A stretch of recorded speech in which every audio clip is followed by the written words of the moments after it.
I'm Matt Gelka in Washington, where both Democrats and Republicans are accusing each other of weaponizing the government for their own personal gain.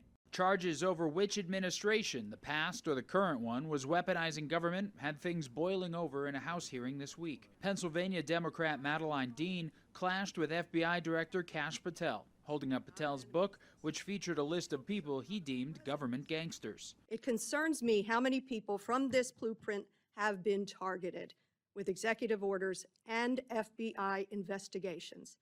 The FBI cannot be weaponized, and under your leadership, it has been nothing but a weapon. Ma'am, you want to know who was targeted by a weaponized FBI? Me. Patel, critics, and the president himself believe the Biden administration weaponized the power of the Department of Justice to prosecute Donald Trump as well as Republican voters. They weaponized the vast powers of our intelligence and law enforcement agencies to try and thwart the will of the American people. Director of National Intelligence Tulsi Gabbard recently released a declassified Biden administration memo written in the months after the January 6th Capitol riots aimed at countering domestic terrorism.